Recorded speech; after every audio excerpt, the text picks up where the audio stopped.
सीतापुर गांव में विष्णु अपनी पत्नी माधवी और 2 साल की बेटी के साथ साधारण जीवन जीता था। एक दिन माधवी अपनी बेटी और विष्णु के साथ घास लेकर लौट रही थी। तभी माधवी कहती है, हमने आज इतनी घास काट ली है कि 2 दिनों तक अच्छे से गाय हमारी खा सकेगी। और ये मीना देखो कितनी खुश हो रही है। हाँ भाग्यवान, सुबह से इतनी मेहनत कर रहे थे, फिर भी जब मीना की बात आती है तो सारी थकान हट जाती है। अगर मीना बड़ी हो जाएगी ना, तो मैं चाहती हूँ कि वो हर किसी की मदद करे, नेक दिल बने। हाँ भाग्यवान, अरे मुझे पता है तू इसे बिल्कुल अपनी तरह बनाना चाहती है, क्यों है ना? अरे तू भी तो किसी की आंखों में आंसू नहीं देख पाती है। अरे जी, अगर मेरे पास धन होता तो मैं उन सभी गरीब दुखियों की मदद करती जिनके पास एक वक्त का खाना खाने के लिए कुछ नहीं है। पर क्या करूं, हम खुद एक एक पैसे के मोहताज हैं। 1 रुपए के लिए कितनी कड़ी मेहनत करनी पड़ती है, इसलिए हम चाहकर भी किसी की मदद नहीं कर पाते हैं। ओहो, तू चिंता मत कर माधवी, हमारी बेटी बड़ी होकर कुछ बहुत ही अच्छा करेगी। हम भी उसे जितना दे पाएंगे सो तो देंगे ही, बाकी तो किस्मत उसका साथ देगी। देखना, बड़ी भाग्यवान होगी वो। हाँ, पता नहीं मीना क्या बनेगी। हमारे पास इतना धन नहीं है कि उसे एक अच्छी जिंदगी दे सके। ओहो भाई माधवी, तू इतना परेशान क्यों होती है? बड़ी होकर देखना, उसकी किस्मत में कुछ हमसे भी बेहतर ही लिखा होगा। हाँ, यही उम्मीद है। तभी अचानक झाड़ियों से कुछ हलचल की आवाज आती है। जी, कुछ ठीक नहीं लग रहा है, जल्दी चलिए, यहाँ जंगल भी घना है, मुझे बहुत डर लग रहा है। हाँ, ठीक है, चलो आ जाओ, चलो जल्दी चलते हैं, चलो। इतना कहकर दोनों आगे बढ़ने लगते हैं कि तभी 2 डाकू उनके सामने आ जाते हैं और कहते हैं, रुक जाओ, तुम लोग आगे नहीं जा सकते और चुपचाप अपनी बेटी को हमको दे दो। ये तुम क्या कह रहे हो? नहीं, मैं अपनी बच्ची तुम्हें नहीं दूंगी। मेरी मीना को छूना भी मत, छोड़ दो मेरी बच्ची को, जाने दो। चुप हो जा, मैं ये बच्ची लेकर ही रहूंगा। अरे हट जा यहाँ से, वरना मैं तुझे छोड़ूंगा नहीं। छूना भी मत हमारी बिटिया रानी को। देख रहा है, हमारे पास चाकू है, चाकू। तुम दोनों को मार दूंगा, नहीं तो बच्ची को मेरे हवाले कर दो। लाओ इसे, जल्दी दो, लाओ। तुम डाकू हो, तुम्हें धन ही चाहिए ना? मैं तुम्हें ये कंगन दूंगी जो मेरी माँ की आखिरी निशानी है। मैंने इसे संभाल कर रखा है, तुम इसे ले लो, सारा कुछ ले लो, पर मेरी बेटी को छोड़ दो। वो तो सिर्फ 2 साल की है, इतनी नन्ही सी जान को क्यों छीनना चाहते हो? मुझे वो सोने का कंगन नहीं चाहिए, मुझे सिर्फ ये बच्ची चाहिए, बच्ची। चाहे कुछ भी हो जाए, ये तो मेरे साथ ही जाएगी। देखो, ऐसा मत करो। ये मेरी इकलौती बेटी है। अगर इसको कुछ हो गया तो हम दोनों तो जीते जी मर जाएंगे। मेरी जान ले लो, पर मेरी बेटी को छोड़ दो, मेरी बेटी को छोड़ दो।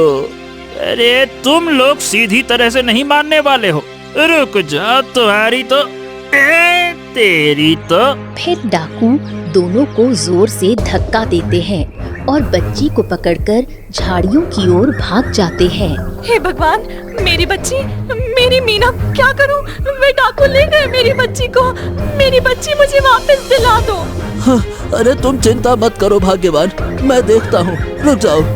वहीं दूसरी तरफ मंगरू और हरिया मीना को लेकर भागते भागते एक झोपड़ी में पहुंचते हैं। वहां दोनों झोपड़ी के अंदर मीना को रखकर बैठ जाते हैं। अरे ये बच्ची इतना जोर जोर से रो क्यों रही है रे हरिया? अरे क्या बताऊं सरदार, मैंने तो सोचा था कि अपहरण करना आसान होगा, लेकिन ये बच्ची तो इतना भैं भैं करके रो रही है, पता नहीं क्यों रो रही है। क्या करें सरदार, इसकी आवाज से तो सबको पता चल जाएगा कि हमारे पास में एक बच्ची है। हाँ, तो चिंता मत कर, हमने जो सोचा है वही करेंगे, बस थोड़ा सा समय चाहिए। अरे भाई, हमको क्या पता, जब तुम बताओगे तब तो मुझे मालूम चलेगा ना, तुमने बताया ही नहीं। अच्छा ठीक है, मैं बताता हूँ। मैं इस बच्ची के हाथ से पहला पानी पीकर अमर हो जाऊंगा। अरे तुमको पंडित ने पागल बना दिया है सरदार। अरे भला एक बच्ची के हाथ से पानी पीने से कोई अमर हो जाएगा क्या? तुम भी गजब बातें करते हो। पंडित ने तुम्हें झांसा दे रखा है, फंसा रखा है अपने जाल में। नहीं, ये बात सच है। अरे वो पंडित कभी झूठ नहीं बोलता। उसने कहा था कि जिस माँ बाप की हालत बहुत गरीब हो, खाने पीने की दिक्कत होगी, उसकी बच्ची का पहला पानी पीने से अमर हो जाऊंगा। मैंने जानकारी निकाली और ये वही बच्ची है, समझा? अच्छा, फिर तो इस बच्ची को हमें कई सालों तक पालना पड़ेगा। अरे इससे तो अच्छा है कि इसे अपनी माँ के पास ही रहने देते और वहीं जाकर इसके हाथों से पानी पी लेते। अरे भला इतनी छोटी सी बच्ची को उसकी माँ से अलग करने की क्या जरूरत थी, हैं? देख हरिया, मुझे फालतू का कोई रिस्क नहीं लेना था। अगर कोई और इस बच्ची के हाथ से पहले पानी पी लेता तो मेरी तो सारी उम्मीदों पर पानी फिर जाता। इसीलिए सबसे अच्छा यही है कि हम इसे सीधे पंडित जी के पास ले जाएं। अच्छा ठीक है, चलो फिर अब क्या कहें। अरे एक तो ये बच्ची के रोने की आवाज से मेरा कान फट जाएगा। पै पै पै पै पै। चुप हो जा महारानी, चुप हो जा। चलो जल्दी चलो। इतना कहकर हरिया और मंगरू उस बच्ची को लेकर वहाँ से निकल पड़ते हैं और थोड़ी दूर जाने पर पंडित के पास पहुँचते हैं।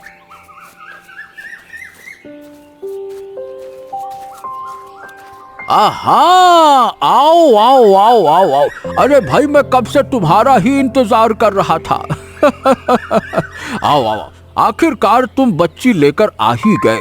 हाँ पंडित जी, जैसा आपने कहा था मैं बिल्कुल वैसी ही लड़की ढूंढ कर लाया हूँ।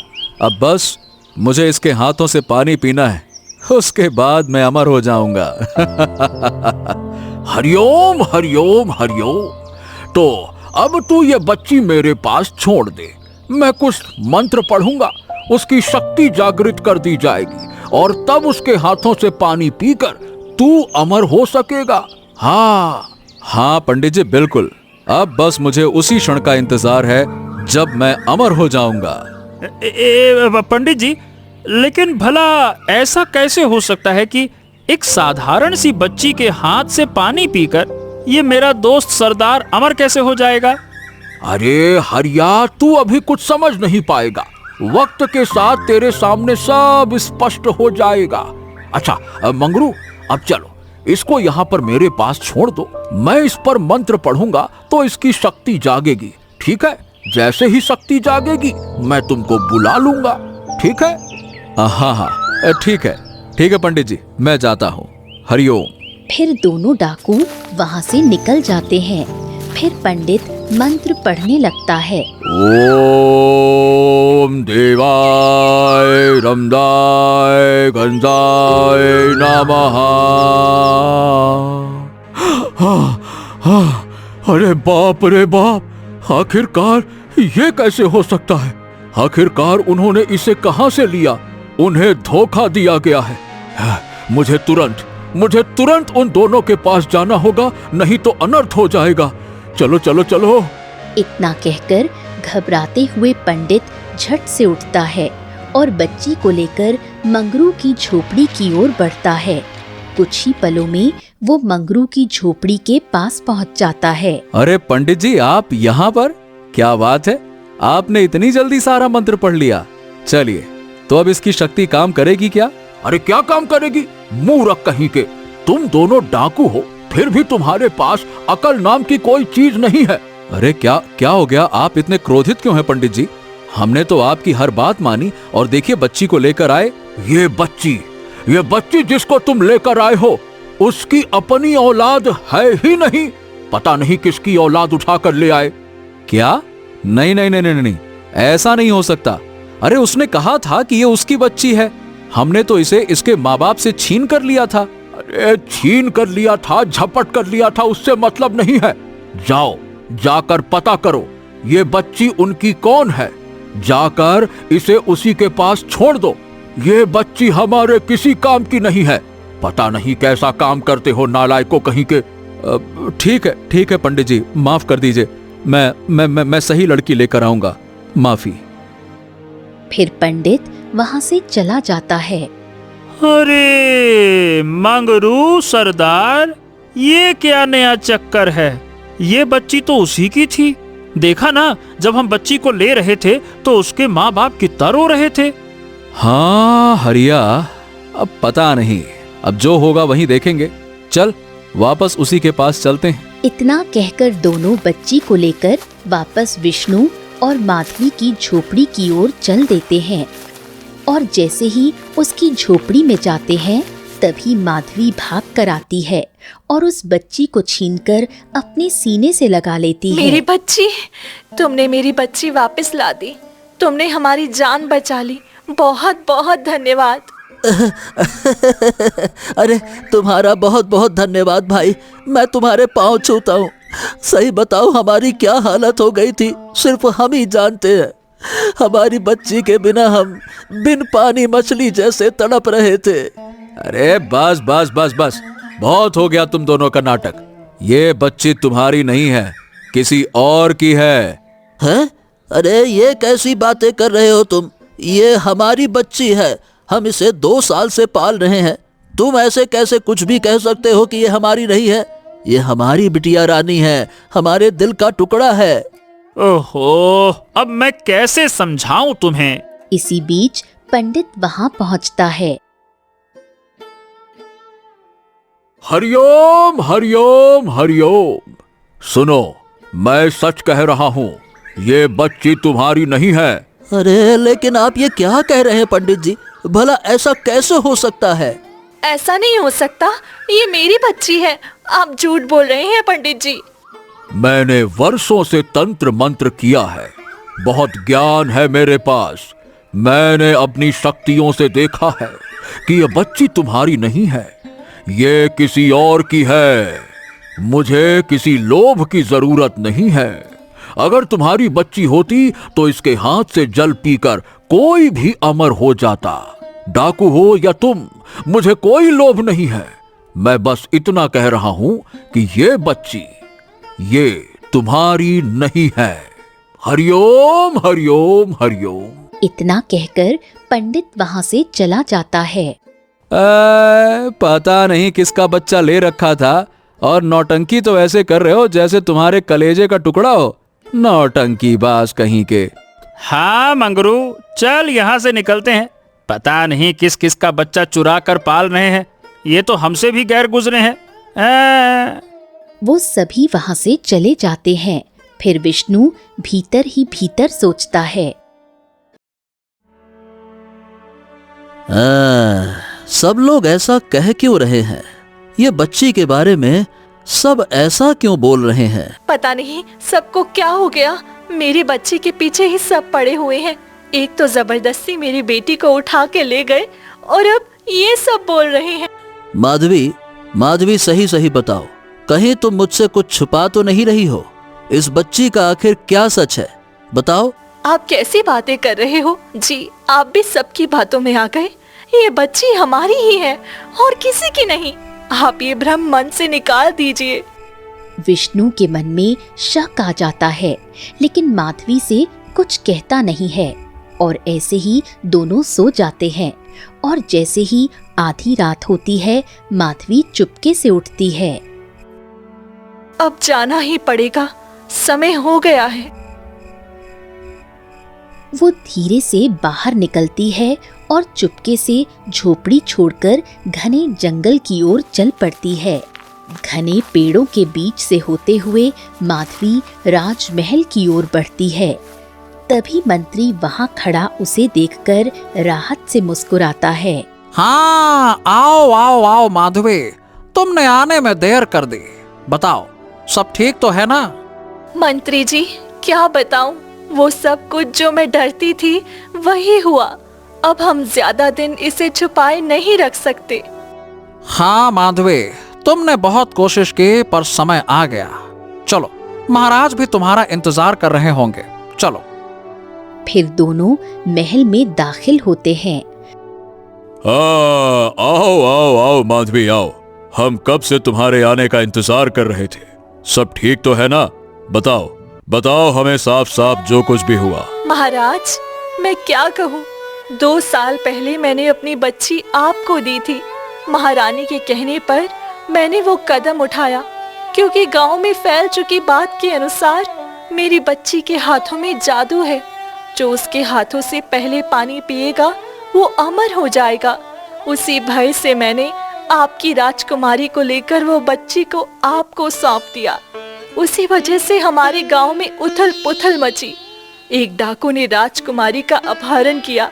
फिर पता चला कि वो बच्ची हमारी नहीं थी और जो सच था वो सामने आया।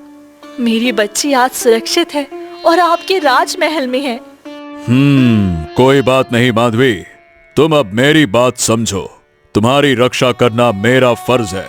मैंने जो किया सब अपनी प्रजा की रक्षा के लिए किया। देखो, मैंने अपनी राजकुमारी को एक ऐसे घर में रख दिया है जहाँ खाने पीने की तकलीफ है, पर मुझे लगा था कि वहाँ उसकी सुरक्षा रहेगी। महारानी, आप चिंता ना करें। मैं पूरी कोशिश कर रही हूँ कि आपकी राजकुमारी को कभी कोई दुख ना पहुँचे। पर अब सबको पता चल गया है कि वो बच्ची हमारी नहीं है। लोग संदेह जता रहे हैं और विष्णु भी मुझ पर शक करने लगा है। इसलिए मेरी बच्ची मुझे वापस कर दीजिए। माधवी, तुम बस कुछ और दिन रखो मेरी पुत्री को। समय आने पर मैं सब कुछ सही कर दूंगा। तुम चिंता मत करो। मैं तुम्हारी स्थिति समझता हूँ। तुम्हारे पास अभी संसाधन कम है।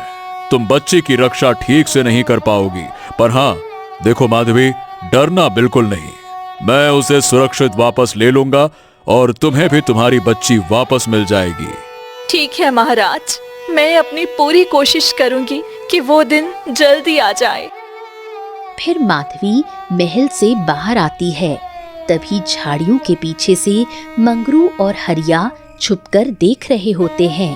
हाँ, क्यों रे हरिया, ये राजमहल क्या करने आई है? ये कुछ हमसे छिपा रही है। कहते तो ठीक हो। मतलब ये बच्ची इसकी है नहीं। ये जीती है गरीबी वाला जीवन। फिर आधी रात को क्यों आती है राजमहल में? मंगरू, जरूर इसके पीछे कोई न कोई बड़ा रहस्य है जो हमें पता नहीं है। बस तो हरिया, वही तो हमें पता लगाना है। चल। तभी 2 सैनिक जो द्वार पर खड़े होते हैं वो आपस में बात करते हैं। अरे भाई, ये इतनी रात को ये औरत भला कौन है जो राजमहल में आई थी? अरे क्यों भाई, तुम्हें नहीं पता क्या? अरे ये वही है, वही जो राजकुमारी को पाल रही है। हाँ। क्या क्या बात कर रहे हो? ये क्या बात कर रहा है तू?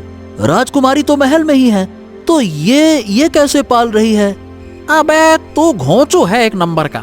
तू नहीं जानता, इसकी बेटी के हाथ में बड़ी अजीब और जादुई शक्तियां हैं। यही वजह है कि महारानी ने उस बच्ची को राजमहल में रखा हुआ है और राजकुमारी इसी औरत के पास है। अच्छा, ये तो बहुत बड़ा गोलमाल है, मतलब बहुत बड़ा अन्याय है। अरे भैया देखो, एक राजकुमारी जो कि गांव में गरीबी में जी रही है और एक गरीब की बच्ची महल में। गोलमाल है भाई, सब गोलमाल है। नाइंसाफी है ये तो। मंगरू जो पास ही छिपा हुआ था ये सब सुन लेता है। उसका चेहरा गुस्से से भर जाता है। अच्छा, तो इसीलिए ये माधवी आधी रात को राजमहल आई है और वो बच्ची इसकी नहीं है। यानी कि पंडित सही कह रहा था। हाँ वही तो मंगरू। अब हमें कुल मिला के वो बच्ची हासिल करनी होगी जो इस महल में है। इतना कहकर दोनों तेजी से दौड़ते हैं और माधवी को आधे रास्ते में घेर लेते हैं। इतनी भी क्या जल्दी है? कहाँ जा रही हो? तुम क्या चाहते हो? जाने दो मुझे। अब तो सच हमारे सामने आ गया। हमने सब सच्चाई जान ली है कि वो बच्ची तुम्हारी नहीं है बल्कि राजकुमारी है वो। अब तू तुरंत राजमहल जा और अपनी असली बच्ची ला और हमें सौंप दे। तुम्हें क्या लगता है मैं अपनी बच्ची कभी किसी के हाथों में नहीं दूंगी? चाहे तुम मुझे मार ही दो। सोच लो, यहाँ से जिंदा वापस नहीं जाएगी। अगर बच्ची नहीं दी तो तुम मारी जाओगी, कोई तुम्हें बचा भी नहीं पाएगा। मैं अपने जीते जी तुम्हें ऐसा कभी नहीं करने दूंगी। हरिया, ये ऐसे नहीं मानने वाली। सुन, जा तू रस्सी लेकर आ, इसके हाथ पांव बांध देते हैं, तब इसकी अकल ठिकाने आएगी। जा। फिर मंगरू और हरिया माधवी के हाथ पांव बांध देते हैं और उसे एक पेड़ के नीचे छोड़ देते हैं। माधवी चीखती रहती है। दोनों वहां से चल देते हैं और उसी समय मंगरू और हरिया चुपके से विष्णु की झोपड़ी की तरफ बढ़ते हैं। विष्णु मीना को लेकर सोया हुआ था। जल्दी से हमें बच्ची को लेकर इस घर से निकलना होगा ताकि विष्णु की नींद न खुले। चल चल, जल्दी कर। हाँ, मैं बाहर खड़ा होकर देखता हूँ, कोई दिखाई देगा तो बता दूंगा, जल्दी करो। फिर धीरे से मंगरू झोपड़ी में घुसता है, मीना को उठाता है और दोनों जंगल की ओर भाग पड़ते हैं। कुछ दूर जाकर मंगरू कहता है, हरिया, अब तू इस बच्ची को लेकर यहीं रह। मैं राजमहल जाता हूँ और असली बच्ची को लेकर आता हूँ। और ये कौन है? ये है राजकुमारी। और हम राजा रानी को धमकी देंगे राजकुमारी को मारने की, तब वो मजबूर होकर हमें वो बच्ची सौंप देंगे। हाँ, ठीक है, मैं ध्यान दूंगा, तू जा। फिर मंगरू राजमहल की ओर जाता है और जैसे ही राज दरबार में पहुंचता है, तभी राजा उसे देखकर हैरान हो जाते हैं। कौन हो तुम? क्या समस्या है तुम्हारी? बताओ, क्या कहना है? महाराज, मुझे वो बच्ची चाहिए जो आपके पास आपके राजमहल में है। अगर आप वो बच्ची मुझे सौंप दें तो मैं आपकी बच्ची यानी कि राजकुमारी को सही सलामत आपको सौंप दूंगा, क्योंकि राजकुमारी अभी हमारे कब्जे में है। और अगर आप उसे जिंदा देखना चाहते हैं तो आप वो बच्ची हमें दे दें जो आपके पास है। क्या तुम पागल हो गए हो? मैं कभी भी अपनी पुत्री को किसी डाकू को नहीं दूंगा। सैनिकों, इसे पकड़ो और काल कोठरी में डाल दो।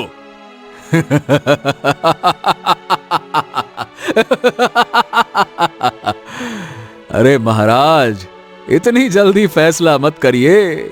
समझ लो कि अगर तुमने मुझे छुआ भी तो आपकी राजकुमारी को हमेशा हमेशा के लिए मेरे आदमी खत्म कर देंगे। मेरी बात कान खोल के सुनो। यदि 2 घंटे के भीतर मैं लौट कर नहीं गया तो मेरे लोग राजकुमारी को हमेशा हमेशा के लिए मार देंगे, समझे?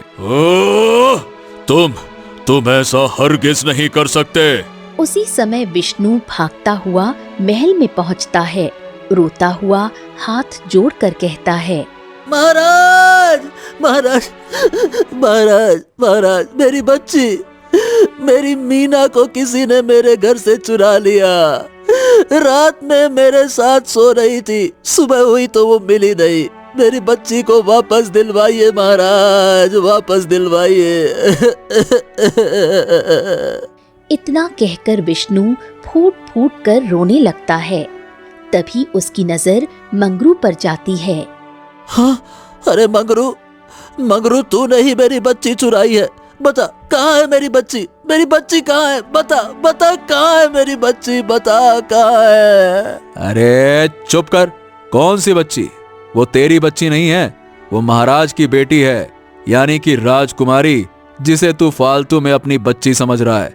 बेवकूफ कहीं का। क्या? ये आप क्या कह रहे हैं महाराज? ऐसा कैसे हो सकता है? मैं तो हर पल उसे अपनी ही बेटी समझकर पाल रहा था। वो आपकी कैसे हो सकती है? विष्णु, तुम्हारी बेटी साधारण नहीं थी। अगर वो तुम्हारे यहाँ रहती तो उसकी सुरक्षा खतरे में पड़ जाती। इसीलिए हमने सोचा कि तुम्हारी पत्नी से बच्चों का आदान प्रदान कर दिया जाए। हमने अपनी पुत्री को तुम्हारे पास रखा और तुम्हारी पुत्री को अपने पास, ताकि उसकी जान सुरक्षित रहे। विष्णु फूट फूट कर रोने लगता है।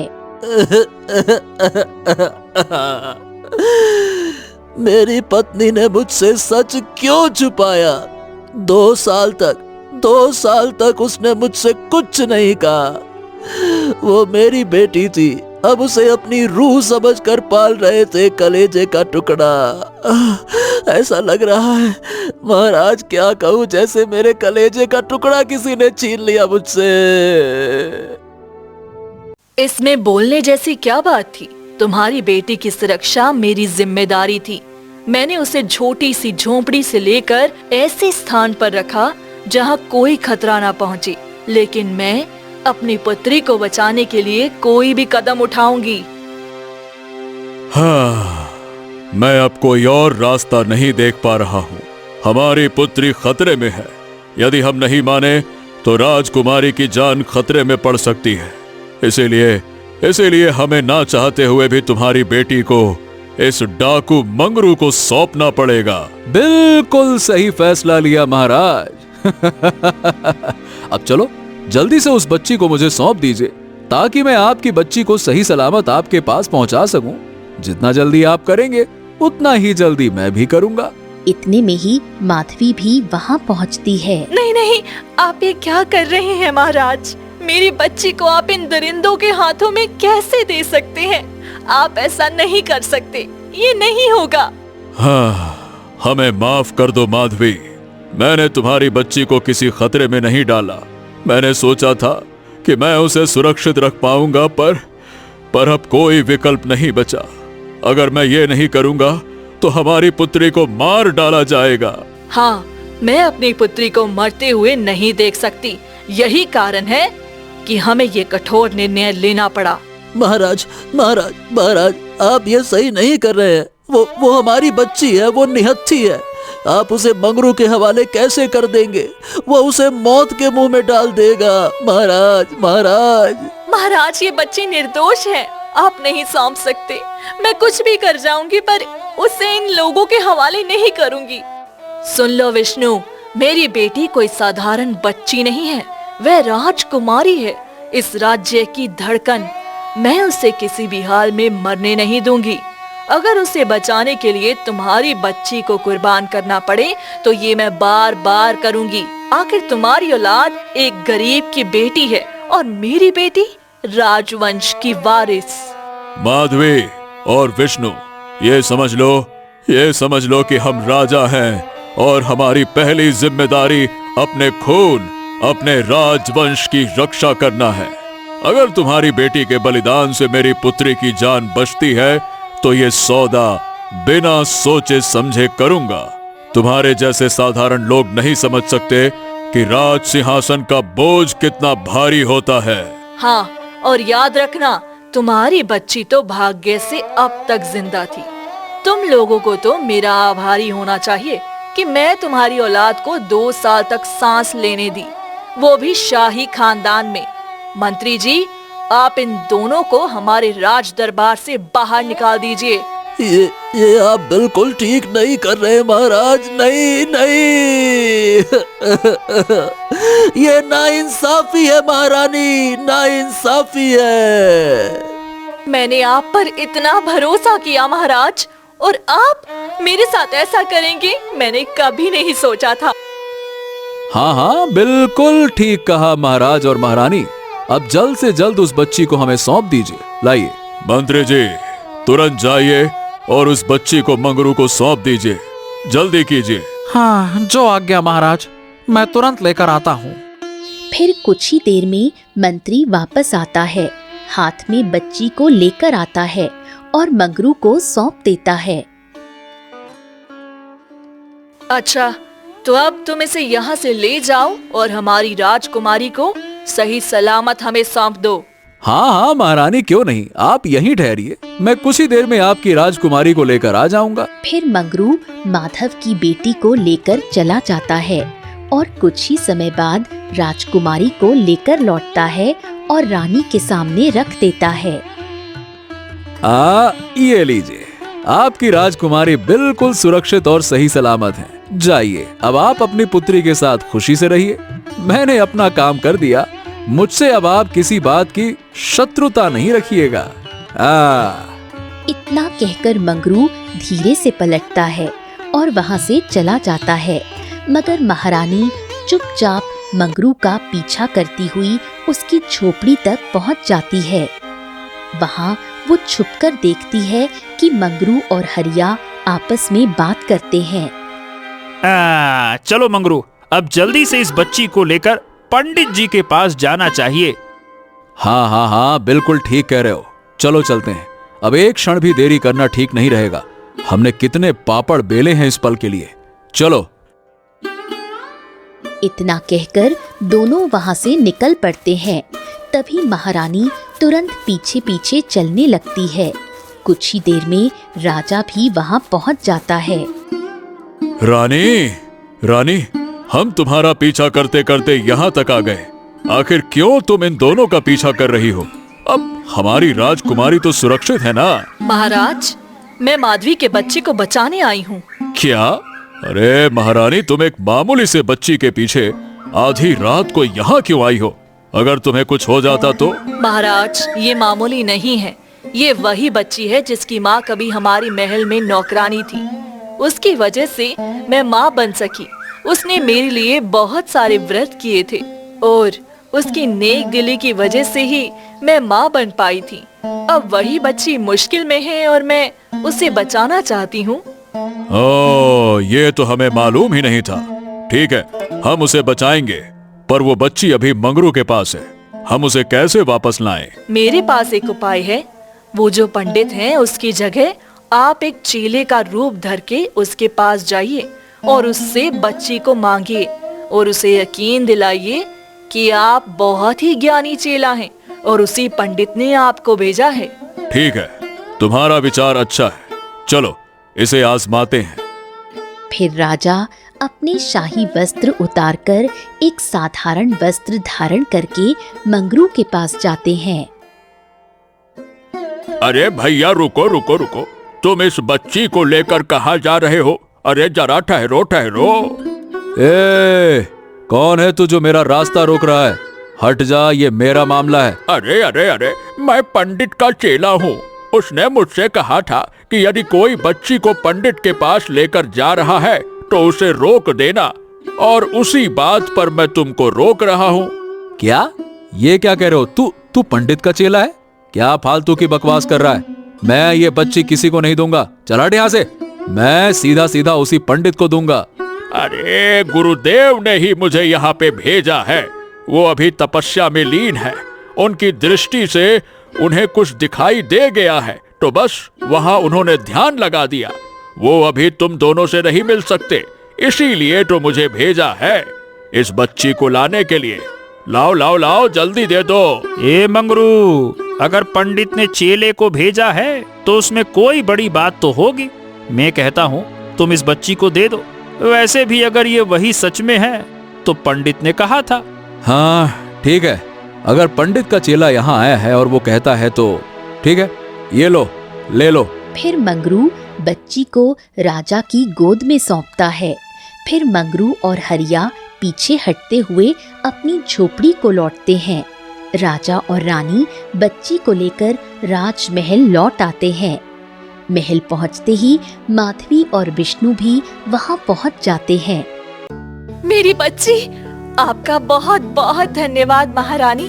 आपने मेरे बच्चे को बचा लिया। महाराज, महाराज, महाराज, मैं आपका जीवन भर आभारी रहूंगा। आपने हमारी बेटी हमको वापस लाकर दे दी। धन्यवाद। तुम कैसे यकीन कर गई कि मैंने तुम्हारी बच्ची मंगरू के हवाले कर दी? वो तो बस नाटक था ताकि मंगरू हमारी बातों पर यकीन कर ले। और देखो, हमने चालाकी से तुम्हारी बेटी सही सलामत वापस ले ही ली। सच में महारानी, आपने मेरी बच्ची को बचा लिया, वरना तो मुझे यकीन ही नहीं हो रहा था।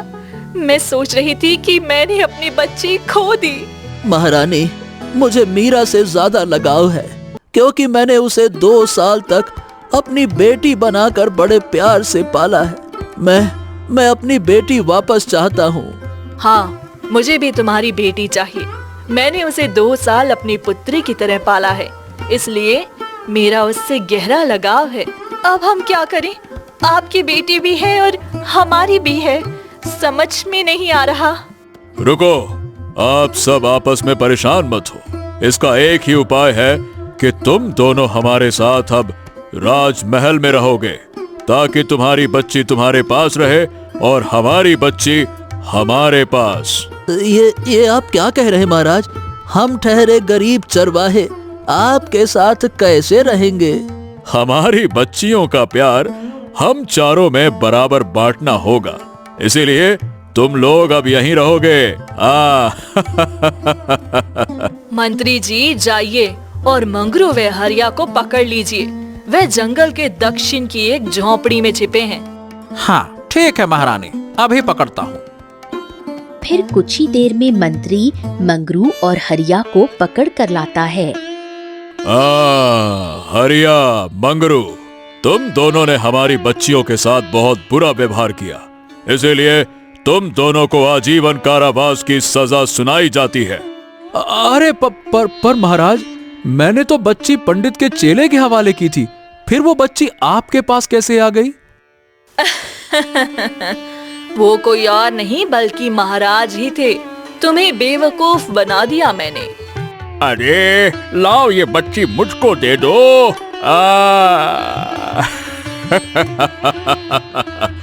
पहचान में आई ये आवाज? हम ही थे वो जो पंडित का चेला बनकर आए थे। बहुत हुई बातें, न्याय हुआ और आजीवन कारावास की सजा तुम दोनों को दी जाती है। सैनिकों, इन्हें ले जाओ और काल कोठरी में बंद कर दो। फिर सैनिक मंगरू और हरिया को ले जाते हैं।